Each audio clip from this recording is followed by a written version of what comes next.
On December 12, 2005, Eastford, Connecticut held a referendum to decide if their 130-year-old ban on alcohol sales should be lifted. The following morning, the results were clear. Eastford voters decided to allow the sale of beer and wine in restaurants, ending more than a century-old experiment with Prohibition and leaving Bridgewater as the only remaining town in Connecticut where the sale of alcohol is banned.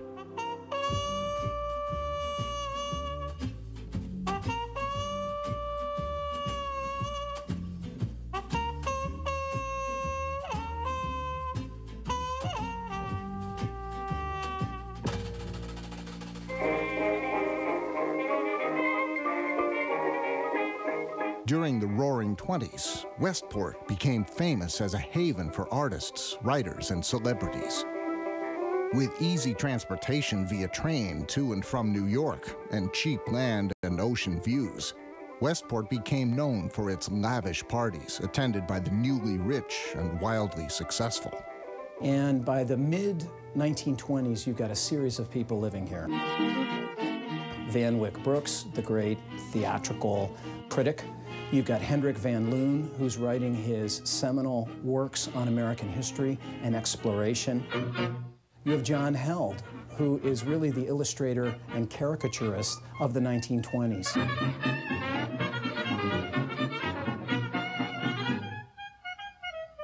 Fitzgerald comes here largely because Maxwell Perkins lives up in New Canaan.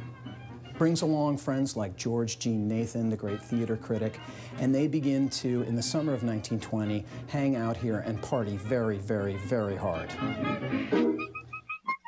F. Scott Fitzgerald, newly married to Zelda and still enjoying the success of his first novel, This Side of Paradise, arrived in Westport in the summer of 1920, after being thrown out of the Biltmore Hotel in New York City for dancing on tabletops, doing handstands in a hotel lobby, and undressing in a theater.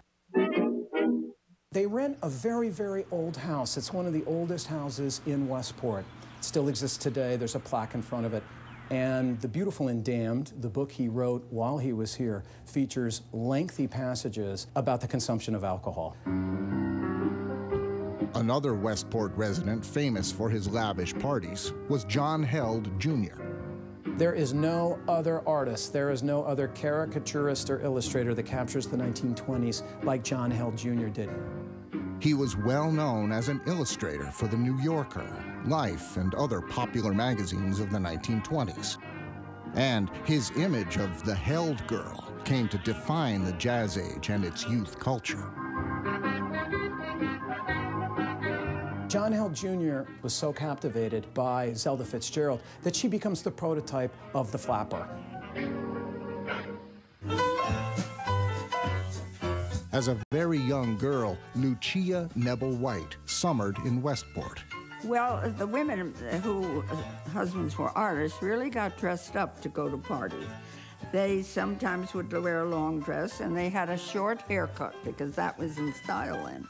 And some of them smoked, and they all looked very elegant. My dad said they used to go down to Rose O'Neill's house, who was designed the Cupid doll, and she used to have a lot of parties there. And they all would get dressed up, and Rose O'Neill would walk around in these Isadora Duncan robes, and she was very beautiful. Fitzgerald's neighbor, Frederick Lewis, a well-known millionaire and philanthropist, owned the Longshore Estate and hosted perhaps the most extravagant parties in the area. Frederick E. Lewis was so wealthy he could lure Houdini to come and escape out of a box dipped into Long Island Sound. For those not on the guest list, speakeasies were readily available. If it was a restaurant, at the time, in the 1920s, it also served as a speakeasy. While the Miramar nightclub, later the Penguin, was a well-known speakeasy frequented by out-of-town movie people and known for its jazz bands, the artists and writers of Westport favored the Campo Inn, run by Marion and Jake Levy. Guy Pendabois, the ultimate quote, "Work was an effort made between parties." It's the great quote of a hard partying generation that has come through the first great Holocaust in world history, World War I. They're back, they're young, and they want to party.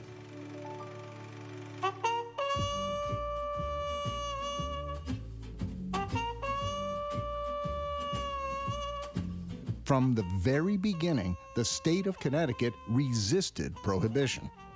Newspapers spoke out against the amendment, and citizens often treated it more like the local laws they had lived under since the mid-1870s. Those areas of the state that supported the law enforced it. Those that didn't let violations pass without incident. Any individual could buy as much as he or she could afford and store it. Now, who could do that? The wealthy. Who had the money to buy it and the place to store it? On the final days before Prohibition, restaurants and liquor stores reported brisk business. In Manhattan, the Ale Club had enough liquor that lasted, it turns out it lasted them all 14 years of Prohibition. They never went dry for not a drop.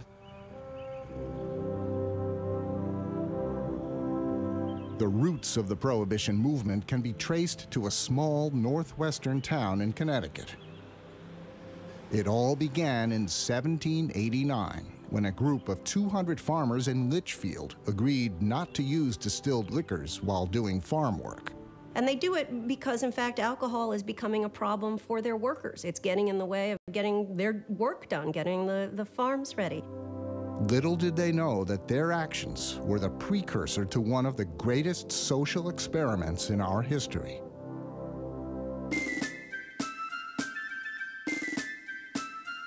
It was the end of the American Revolution. Connecticut had been torn up by the war. Out-of-wedlock births were skyrocketing. Unemployment was very high because we were about farmed out. People were leaving the state in droves. And of course, in the middle of all that disruption, there was a lot of drinking. It was used for medicine, it was used for socializing, it was just part of what you drank at the table. But in the wake of all this social confusion, all this distress, people began drinking much more. The peak, or the nadir, depending on your perspective, of American drinking was in 1830, when the average American over 15 years of age drank the equivalent of 7.3 gallons of pure alcohol a year, which is to say 90/5 of 80-proof liquor, 1.8 bottles of liquor a week per person. And if you consider that a lot of people didn't drink at all, those who were drinking were really, really drinking.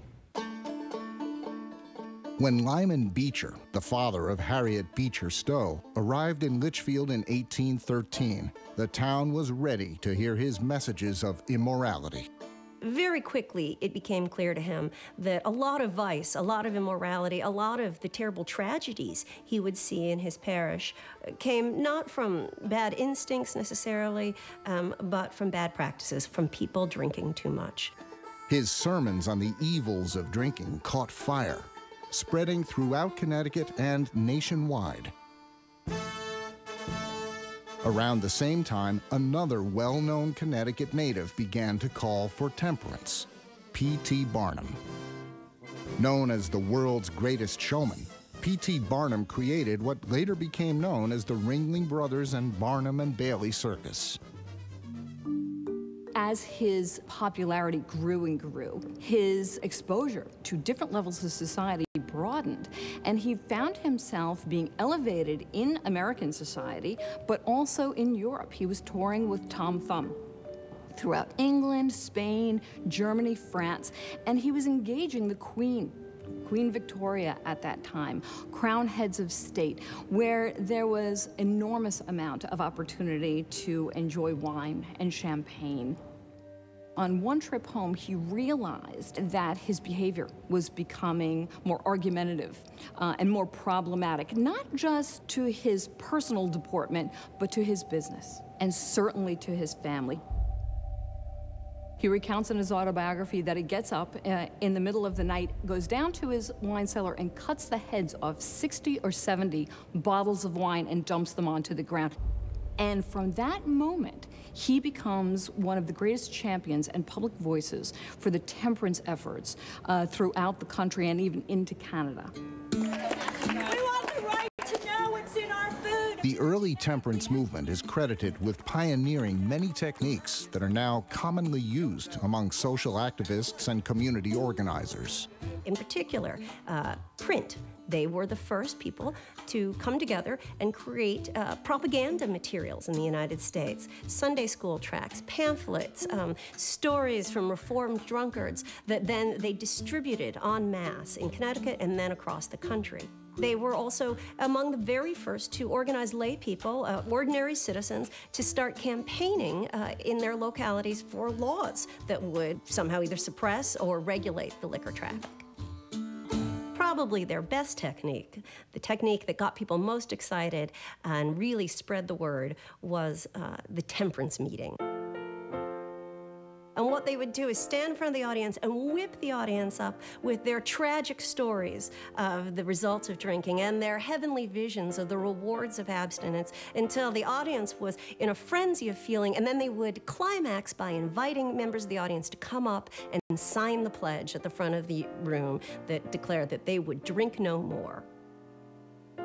It was entertainment and politics all rolled up in one.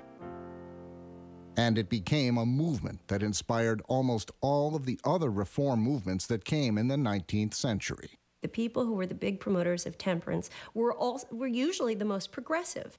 They were the ones building the schools, building the hospitals, working on behalf of the poor and other marginalized groups. And these ideas led directly to many of the greatest reform movements of the 19th century. Including the women's movement. At that time, women were not really allowed to speak in public.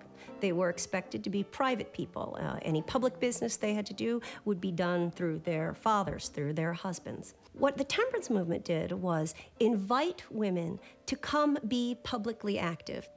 They wrote letters, they organized, they worked to persuade their husbands and their neighbors, one by one, to stop drinking. The consequence of extreme male drinking was really awful for the family and for the entire social context. The husband would go to the saloon, he'd get smashed, he'd drink away the mortgage money. He'd get so smashed he couldn't make it to work the next day. He'd get so smashed he'd come home and he'd beat his wife and children. Women in the middle of the 19th century had no legal rights at all. As a consequence, in fact, the Women's Christian Temperance Union, which became this 250,000-member army of incredible effectiveness in the last quarter of the 19th century, they called themselves a home protection movement. That was the idea of getting rid of liquor, to protect the home and family life. It really is their first taste, in some cases, of having some power, having something to say to the public, and then not being able to, because social convention was keeping them away from that.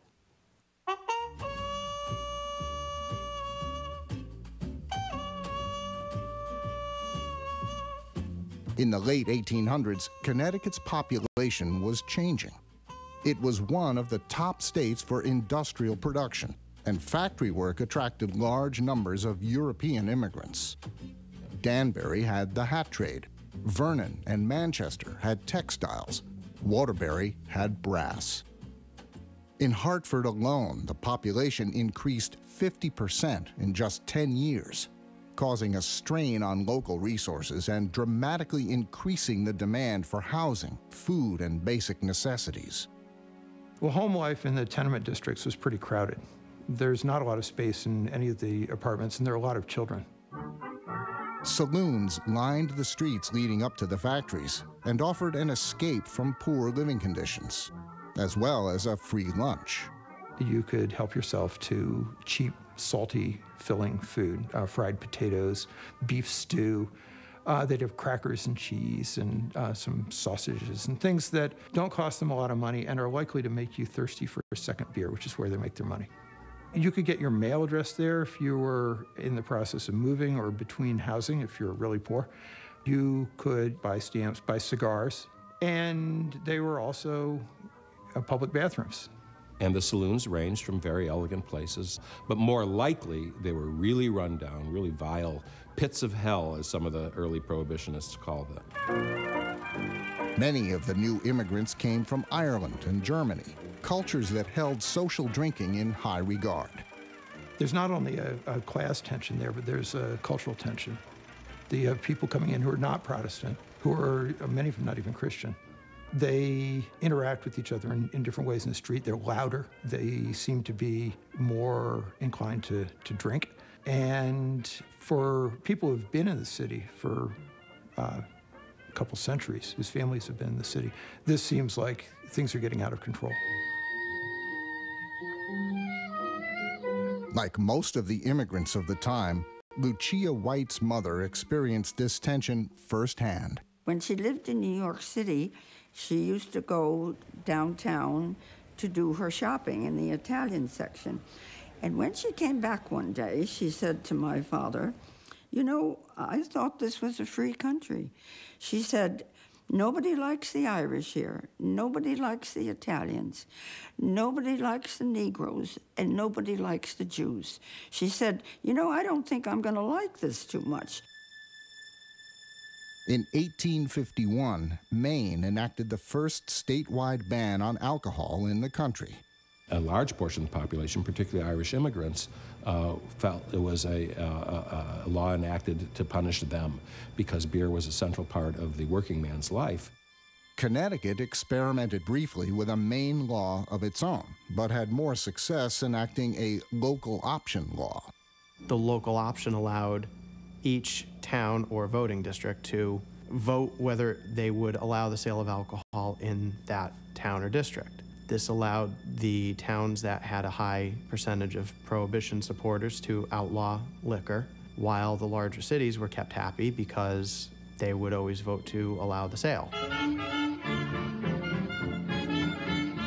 In Hartford, a block about 1/4 square mile was reported to have 83 saloons, or one saloon for every 11 1/3 voters. The temperance journal Connecticut Home claimed that there were more saloons in Connecticut than in Georgia, Alabama, Mississippi, South Carolina, and Florida combined. Connecticut's changing demographics continued to play an important role in how our state viewed alcohol consumption. National temperance organizations like the Crusaders, the Women's Christian Temperance Union, and others seemed to have little success in Connecticut. There was often poor attendance and lack of money to sustain the organizations. However, in other parts of the country, the temperance movement was growing. One of the most famous prohibitionists of the time was Carrie Nation. I described her as having the biceps of a longshoreman, the face of a prison warden, and the persistence of a toothache. She was 6 feet tall. She believed that she was speaking to God directly. She ran along God's side, she said, as a terrier nipping at the heels of dissolution and drunkenness. And she began her campaign in Kansas, destroying bars. Nation was known for marching into saloons and attacking the bar with a hatchet. When Nation was asked to speak at Yale, she posed for this picture. When the lights went out to make the flash work, college pranksters brought out steins, cigarettes, and whiskey glasses. The now famous photo still hangs on the wall at Morey's in New Haven. I think the most important moment, you could say, in the early history of what became Prohibition was the formation of the Anti-Saloon League in Oberlin, Ohio in 1893. Founded by Protestant, native-born white clergymen from the middle of the country, the Anti-Saloon League saw themselves losing the country to the immigrant hordes taking over the cities of the East. The Anti-Saloon League decided they were going to use political influence, not marching in the street, not praying in the bars, not bringing hatchets into the saloons, but political influence to change the laws. Members of the Anti-Saloon League became important advocates for the passage of a federal income tax. What does the income tax have to do with drinking? Well, it's very clear if you stop to think about it. Until the ratification of the income tax amendment in 1913, until then, as much as 40% of the federal government's domestic revenue came from the excise tax on alcohol. The stamps on every bottle and on every keg that indicated a tax had been paid on it. Now, you could not have prohibition and deprive the government of 40% of its internal revenue. And then in 1913, along comes the income tax. And it's at that moment that the Anti-Saloon League, meeting in their offices in the Bliss Building across the street from the Capitol, all their lobbyists gathered around a table, all their leaders gathered around a table and said, now we can have a constitutional amendment. The government is no longer running on the fumes of liquor. In Europe, the outbreak of World War I was causing increased hostility towards all things German, including beer. What were the brewers' last names? They were Anheuser and Busch and Pabst and Schlitz and Müller and Rupert. They were all German, and it was very easy for the ASL to paint them as the